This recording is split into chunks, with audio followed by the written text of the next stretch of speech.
Hey everyone, you're listening to Party Time, My Golf Story with Kevin Walsh and whatever special guest he has today. You can check me out on episode 9 of the podcast. Today I'm wearing Grayson clothes while I'm out practicing because I believe in look good, play good. And follow me on Instagram, Sophia Warren Golf, and hope you enjoy the rest of the show.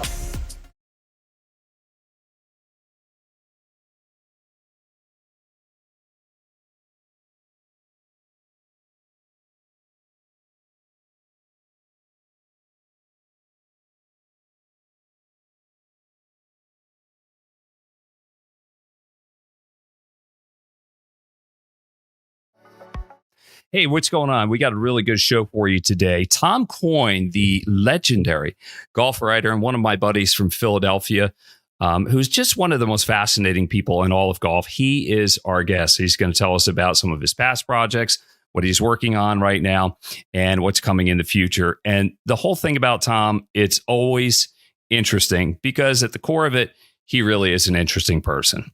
Would you do something interesting for me? Would you help me before we go any further? Would you please, if you haven't done it already, would you like the podcast and would you subscribe to it? If you've done that already, I appreciate it. But if you haven't yet, here's why I ask you that all the time. The numbers nerds at YouTube, Apple, Spotify, or whatever, they have all these algorithms. They collect all this data, and that goes a long way. So does a written review. So if you don't mind, please do that. And a big thanks to Party Drinks, our title sponsor of this. If you're looking for a drink alternative for golfers by golfers, Party, far better than beer or whatever tired, crappy seltzer you're drinking or something named after a time of the day. Party, for golfers by golfers, it makes all the difference. And if you have real estate needs in the greater Sarasota area, there's nobody better than the real estate team of Gene Walsh and Vince Visicaro. You can check them out at suncoastdreams.com. as a division of Fine Properties, or you can also call them at 941-220-4000. Okay, enough of the preamble. Let's just get into it. Bring Tom Coyne into the conversation. Tom, my man, you look like you are poised and ready to go. Where are you joining us from? Hey, Kevin. Thanks so much for having me on. I am here in the greater Philadelphia area, just outside the city in Devon, Pennsylvania. I'm not here as much as I'd like to be honest, but I am here this week. So that's nice. I'll be heading up to New York tomorrow to the Catskills. I'm sure we'll talk about why, but yeah, I'm here in Philly. Help me explain something or help me understand something. And you're good at complicated things like that. I feel like you and I have a connection, and I know it's because of golf. That's probably the strongest part. But the fact that we're from Philadelphia, can you describe the Philadelphia golf fraternity, what it is and how it works? Yeah, the Philly golf scene is strong to quite strong, I would say. It's been interesting because in my golf life, I came to know golf in Scotland and Ireland better than I knew golf around America because I didn't really golf anywhere else in America. Because when you grow up in Philadelphia, you don't really want for a lot in terms of designers. I mean, the Philadelphia school, from Tillinghast to Thomas to Flynn. There's just so many historical courses here. There's significant courses. There's new courses. There's public courses. There's, of great significance. There's what some call the best golf course in the world in Pine Valley. So we're spoiled for choice in Philadelphia. Not that I really consider Pine Valley a choice. I don't really walk up there every day and when I decide I feel like playing Pine Valley today, I'll go play it. That's not really how it works there, but it's a great golf scene. And, if you hang around it long enough, you do get to know people at Pine Valley and other places too, and get to play some pretty special places. So it's, obviously a great sports town. But I think, for golfers, it's just of all the great Philadelphia sports, golf is right at the top. Yeah, I'm with you. Tom Coyne, the editor of the Golfer's Journal, is our guest here.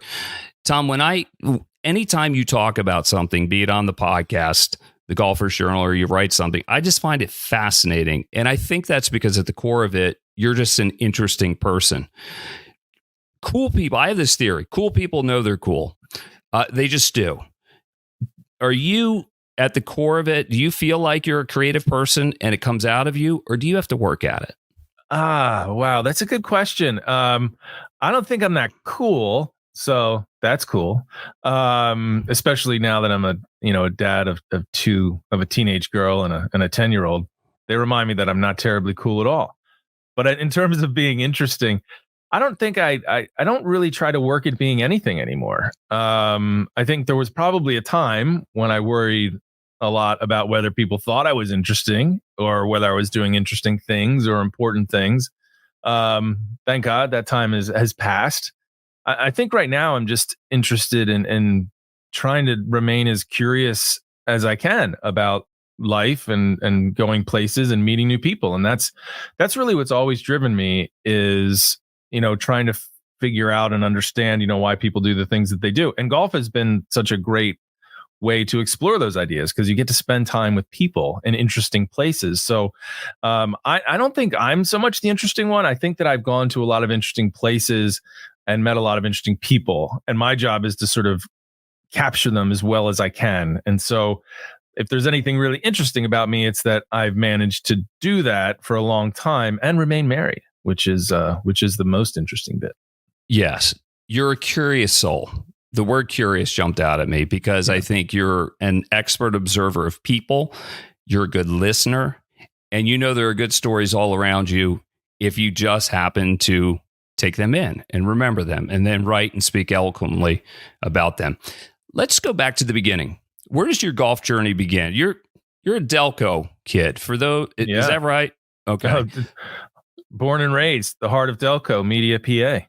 Right. For those that don't understand Delaware County, it's kind of like Philadelphia. It's like a different planet, just as Northeast Philly is different from South Philly, from Fishtown, from wherever. How do you describe Delco, and what was your neighborhood like growing up? Yeah, so I came from the mean streets of Media, which it would be considered, I suppose, one of the nicer parts of Delaware County. But of the surrounding counties, Delaware County sort of intersects with like South Philadelphia and Southwest Philadelphia, really. And so it just has a really interesting character. It has an interesting accent.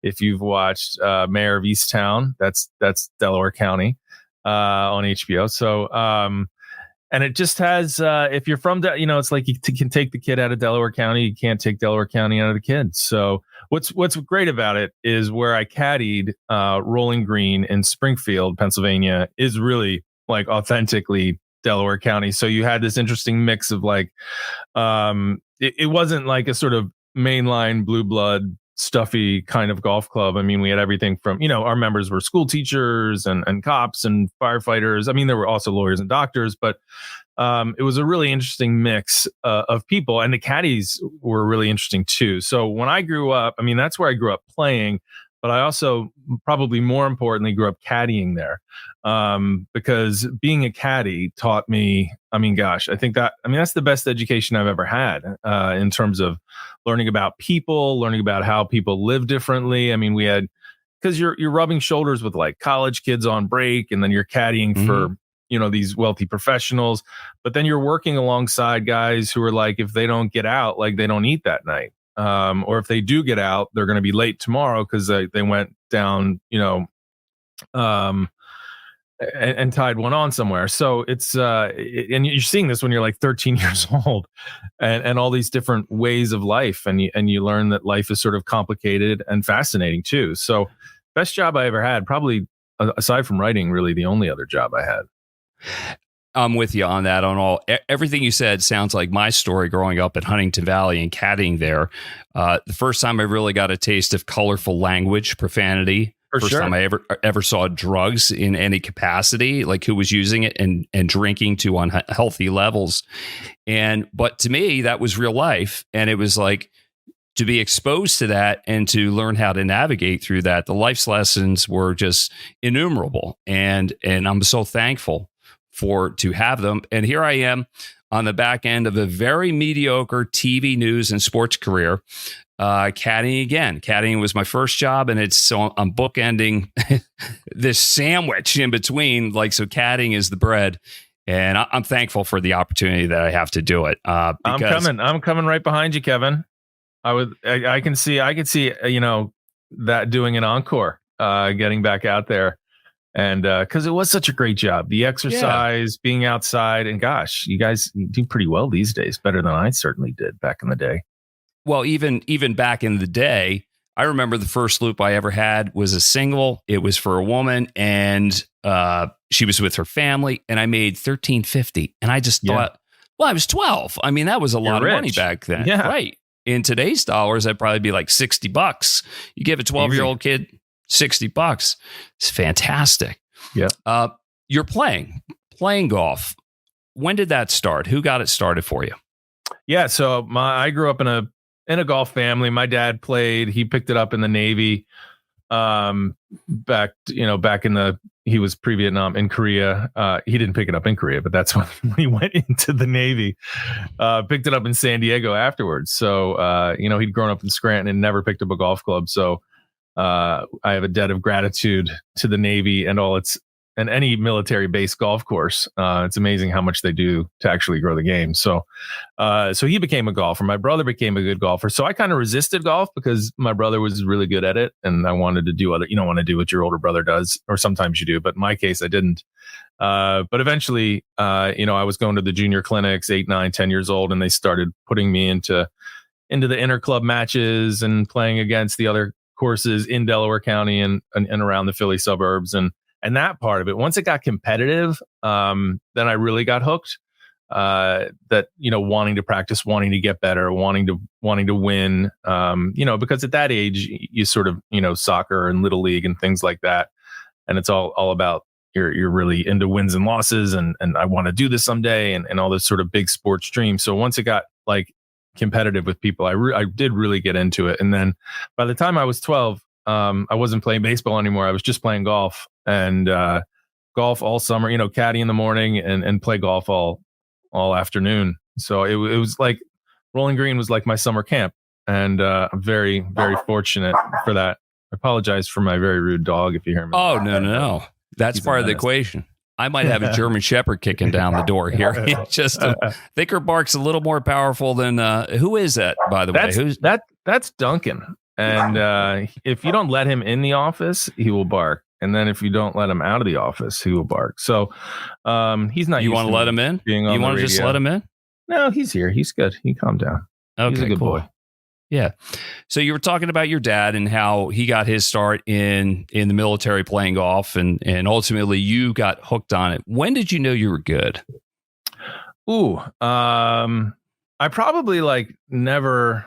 That's a good question, because I think there's still a part of me that doesn't think I'm good, and that's what's great about golf, right? That we keep chasing that day when we can say we're good and we are as good as we thought we might be. It's sort of complicated. I mean, I guess I realized, in high school that I was better than the other kids who were going out for the golf team. And, but I got to college and tried out for the team at Notre Dame and didn't make the team. So that was sort of humbling. So I kind of took some time off from golf, but I always had that lingering, always wondered, I was, when I was like a 3 handicap, 4 handicap when I was in high school, and thought, what if I also played football. So there was this feeling of what if I just really had dedicated everything to golf? How good could I have been? That actually ended up being the impetus for one of my books.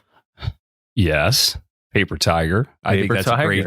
Why don't we get into that? So you just kind of put life on hold and did you run up a bunch of credit card debt to make this all happen? But what's the genesis behind Paper Tiger and seeing if you could make it as a touring golf professional? I've read it, loved it. I felt like I was there with you every step of the way, laughing with you, crying with you, but go back to the beginning. Yeah, Paper Tiger was great. I mean, with the first book, A Gentleman's Game was a novel, and it was about caddies and all those things I just, talked about growing up at an exclusive country club. But I wrote that when I was 23, 24 years old. And, I was very grateful it got published and made into a movie. And, it was a pretty wild experience, but everything I knew about the world was in that book. So I realized I had to go out and do something interesting and go live some life. And I thought, well, if I could do anything, what would I do? And at that time I wasn't married and no kids, and was living on at the ancestral estate, as we like to call it, rather than saying I was living in my parents' basement.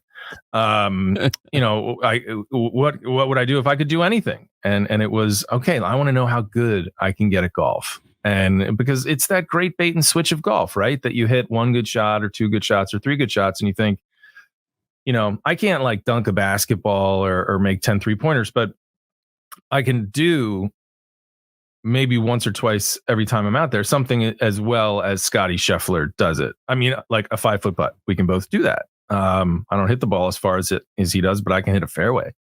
So it becomes this great, it's the great lie, of course, but it's the great draw as well. So I said, all right, I'm going to go find out how good I can actually get if I don't have any excuses or any reasons to not, that to get in the way. So I'll go have everything the pros have. So I moved to Florida, down to south of you, down to Bonita Springs, worked with a coach there, Dr. Jim Suddy at Twin Eagles.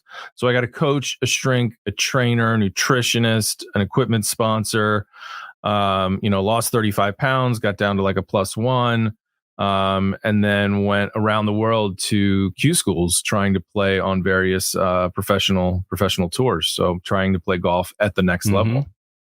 I don't want to spoil the ending of that book for anyone, but they might notice that I'm here talking to you in my office about my books and not about my professional playing career. Well, it didn't work out as a playing professional, but it worked out as a great book. And I think that was a launching pad for the rest of your golf writing. How do you find book ideas, or do they come to you? Do people suggest them? So I think that's leading me to a course called Ireland. Yeah, for sure. I mean, I think with, it's been interesting. I've done fiction, and I went to graduate school, and sort of my training was in fiction writing. I went to a fiction writing program. And, but once I started doing nonfiction, true stories, about, my life, and I was where I was becoming a character in them, then it became a matter of, what do I really want to do?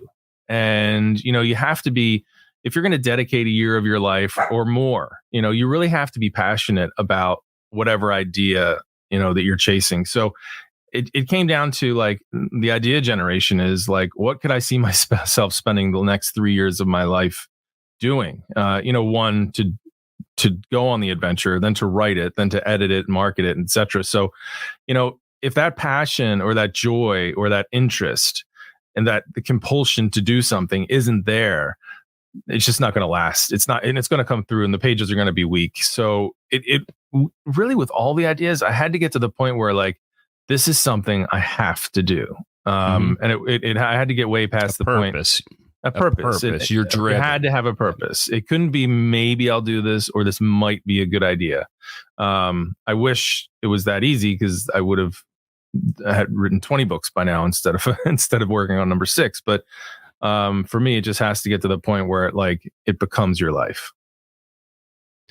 Tom Coyne is our guest. He is the editor of the Golfers Journal, and he's also the podcast host for the Golfers Journal. Let's take a deeper dive into the writing, if we can, Tom. I look at writing. I've written 3 books. I have not had the commercial success you've had, but I really enjoyed the process at times, and I really hated it at times because I felt like it owned me. Did you have a similar experience? Well, I think, who was it? Was it Eudora Welty or somebody who said, I hate writing, but I love having written.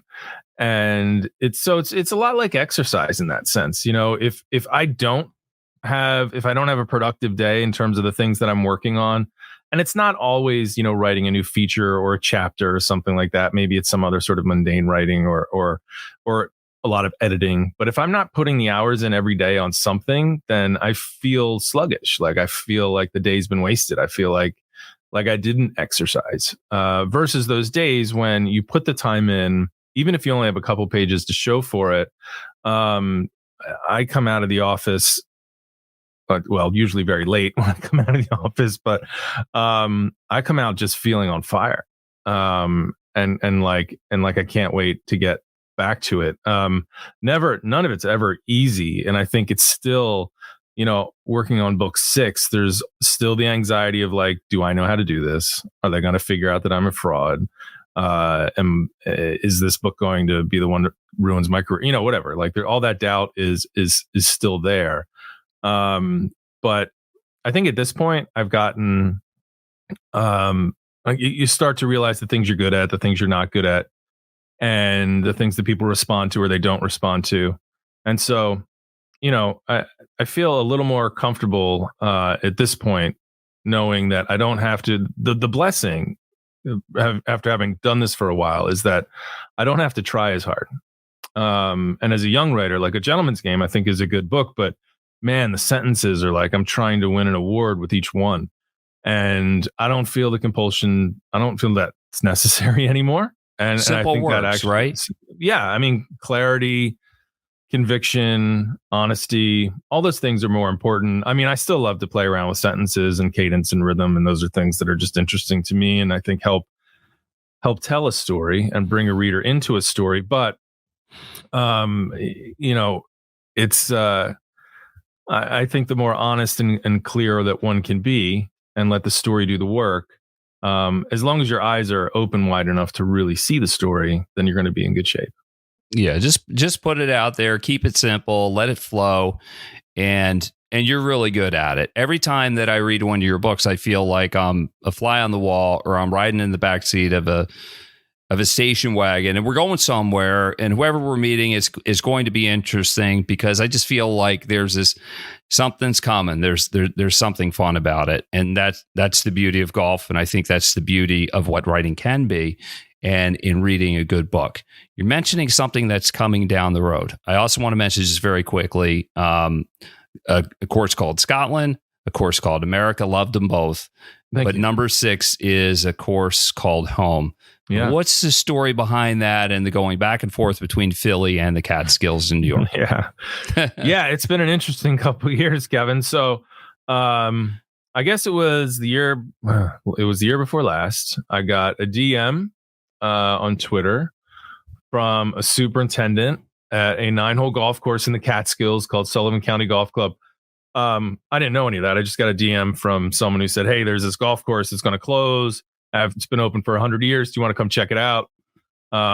Maybe so that I could write about it, or that I knew people in golf development or architecture that could maybe save it.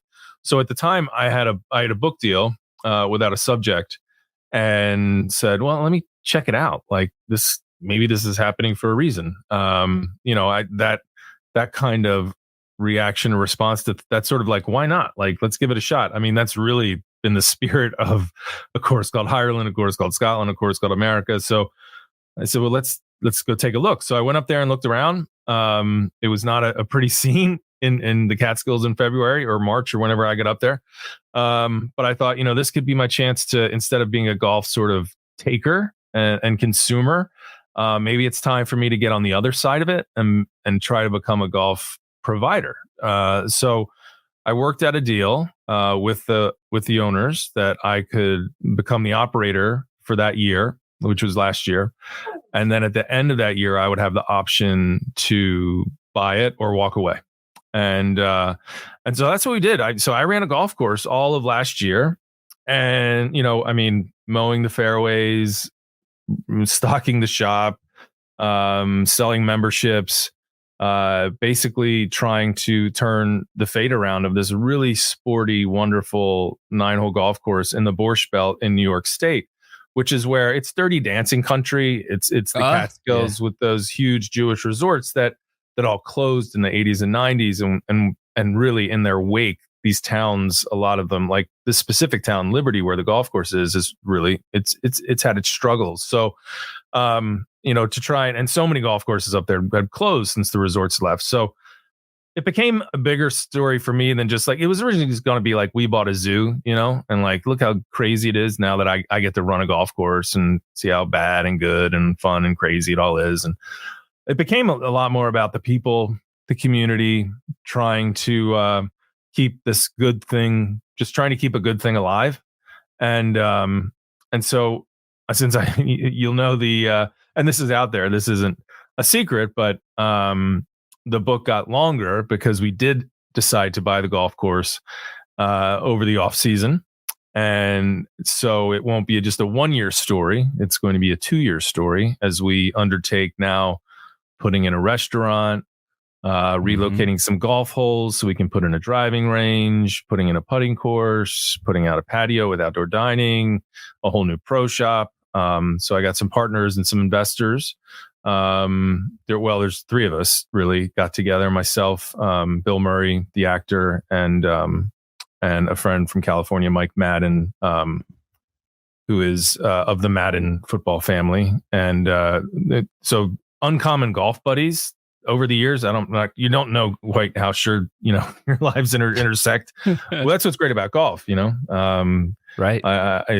If you would have told me I would someday own a golf course with Mike Madden and Bill Murray, I would certainly not believe you. But that's what we're doing. So yeah, I'll be up there tomorrow trying to get the place open.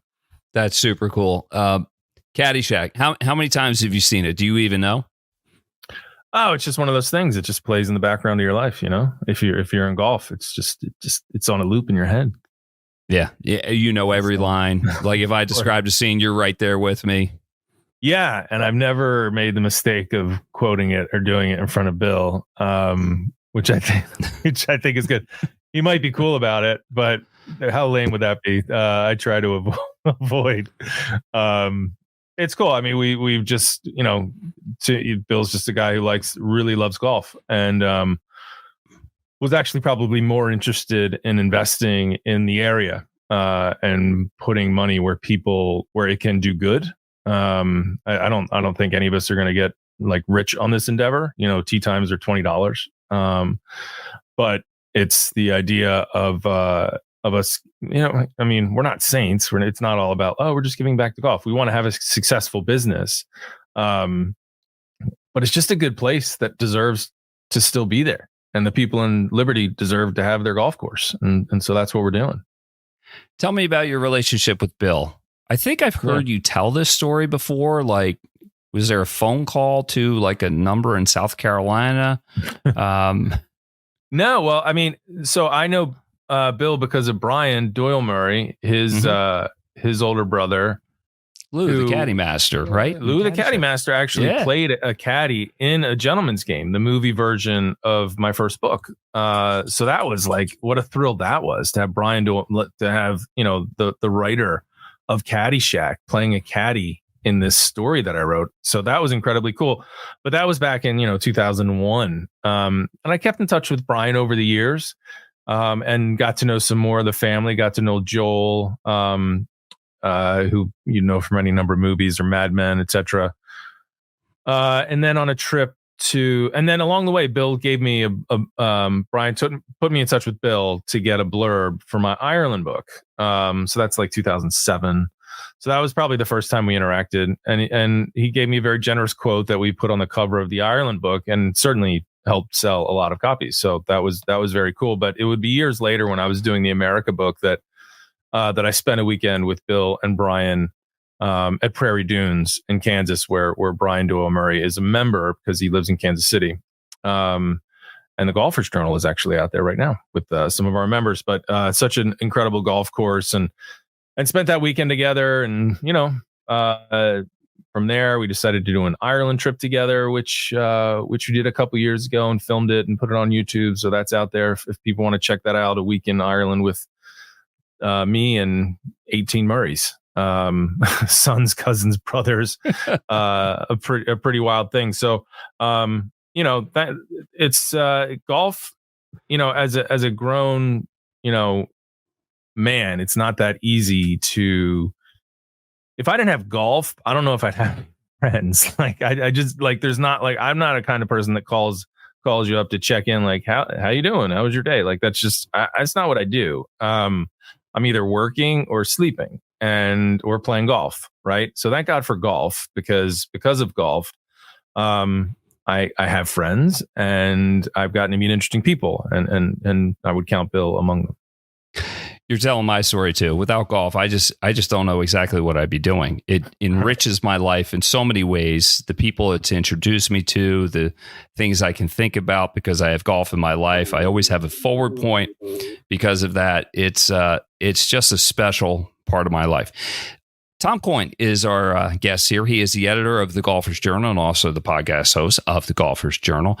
Tell me a good story, a really good story that would, if we were sitting down and having a cup of coffee and there were people around and you just really wanted to make them laugh or inspire them, what would it be? Well, I would say I'll probably go with, well, let's stick with the theme of, since we're talking about the Murrays. I got to do this really cool thing so Bill lives in Charleston. And I was down there. It was 2 years ago around Christmas time, and I was giving a talk at the Charleston Music Hall as a fundraiser for the Charleston Muni, which is a great little golf course. And Bill came, and we played Yeamans Hall together, which is a great old Mick Rayner golf course down in Charleston. So the night after, so I did the talk. And then Bill called, later that night and was like, "Hey, Chevy's in town. Do you want to have breakfast?" And I thought, yes, I do want to have breakfast with you and Chevy Chase. So strangely enough, Chevy Chase was in Charleston touring, doing his Christmas vacation tour. And so Bill's like, okay. He's like, I'm not sure if it's going to work out or, it's still up in the air. So if you hear from me before 8:00, it's on. If you don't hear from me, then it's by 8:00, then it's off. And so, I'm up at like 7:15 sitting there waiting for the phone to ring, and it does ring. And Bill's like, "Where are you?" I'm like, "I'm sitting here in my room waiting for you to call me." He's like, "I'm in the lobby. Let's go." So, okay. So Bill can keep you on your toes for sure. So went downstairs. Chevy was actually staying at Yeamans Hall, so we drove back out to Yeamans Hall. Went and knocked on the door of the house where they have homes there, and where Chevy was staying, and him and his wife came and joined us for breakfast. And so I'm just sitting there at the table with Bill Murray and Chevy Chase eating eggs, and I'm just like, what is going on? You talk about like surreal moments. It was just like, I don't even know how to process like the reality here. So, I had a flight at like 10 o'clock in the morning, but I was like, screw it. I'm not interrupting this to catch a flight. But Bill recalled that I had a flight. At one point he's like, "Hey, you have to go to the airport." I'm like, "God, don't worry about it." He's like, no, we'll go. And I had like a half hour to get there. And, I'm like, I'll never make it. So, but Bill showed the value of being Bill Murray in Charleston, because not only did we get there quickly, he was able to sort of park his car where they don't let you park your car, grab my bag, went right to the front of the line, threw it over like across the desk. It was like, he's going to Philadelphia, and just left. And everyone was happy to let me just go and get on the plane. So he hooked me up there. So that was a pretty wild morning, and one of those moments where you're like, man, thank God for golf, right? It helps. Yeah, thank God for golf, and it helps to know good people who can get you out of a jam or get you ahead in a line, or something like that. Tell me something. When I listen to the Golfer's Journal with the music, the way it seems structured or whatever, to me it seems old school, which I like because I'm very old school. Is that the plan? Is that the feel for it? Am I onto something, or do you have a different take?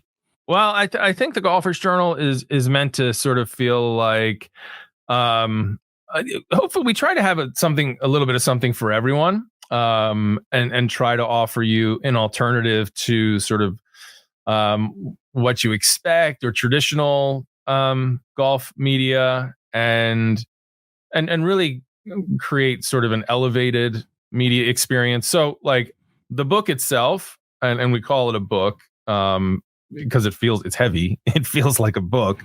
It's a quarterly. It has very minimal advertising. It's not full of like swing tips. It has long form writing. It has, I would say, the best photography in golf. So you put all those things together, and it's very different than what else is out there.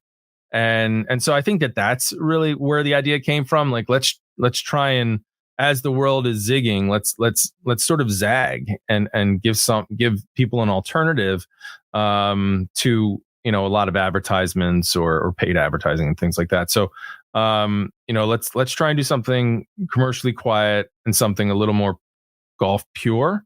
And so yeah, no, I do think that feeling sometimes can give you the sense. Trying to do that can give you the sense that it's sort of an older soul kind of vibe. But I know our publisher wouldn't. He definitely I think our readership probably skews much younger, which is great. That we do have. I mean, I think across the board, our readers, it's a wide range, but it probably goes from 30 to 75.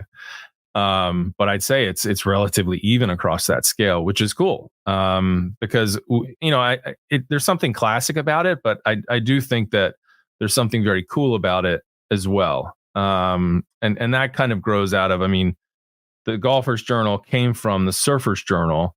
Our publisher owned the Surfer's Journal, started the Golfer's Journal, now is exclusively on the Golfer's Journal. So, and the two magazines come out of the same office in San Clemente, California. So there's like I think there's a bit of a California cool vibe, especially to the earlier books, and we still want to stay cool. So, but not like without trying to be cool, because then it's not cool if you're trying to be cool, right? Exactly. Isn't that the conundrum? Well, that's at the end of the day, earlier. yeah, exactly. We're trying to tell really good golf stories. We're trying to do the best job at storytelling in golf, and that's our goal. You're crushing it. Tell me Thank one you. last story as we get a little tight on time here. Is golf in a good place? Does anything need to change about it, or do you like where it is right now? Well, right now it's in a very good place. The COVID boom has not only lasted, I think it's turned into something else. Like, it's continued. I think golf's on an upward trend. You can see evidence of that in, I don't know if it translates to, I think that golf, all this stuff about, the pro tours and all this, that, and the other. That's, to me, especially being at the Golfer's Journal, where we write about pro golf, but we don't like cover tournaments per se, because we run a quarterly and it's not really what we do. We intersect with it all the time, but it does remind you that those stories and that part of golf, that's like less than 1% of golf. Like, there's all this other golf out there. And that's just thriving. And whether that be amateur golf or women's golf or college golf or beginner golf or top golf or whatever, golf's fun. Thanks to Netflix, and thanks to things, I hope, like the Golfer's Journal and all these podcasts and all these different ways you can consume your golf without actually playing it anymore. Golf's in a good spot. And things that you might want to do differently. Golf in this country is just too expensive, but that's something that we are working hard, like at Sullivan County, to provide affordable golf to a community. So yes, $20, $20. Yeah, come play for $20. Yep, we need more of that stuff.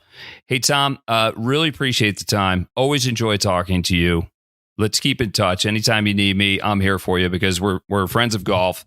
We have the broadcast, the writing thing in common. Love everything you're doing at Sullivan County Golf Club, and looking forward to A Course Called Home when that comes out in 2025. So you come back on. You have an open invite for that. And also a big thanks to our title sponsors, Party Drinks. If you're looking for a drink alternative, Party is the drink for you.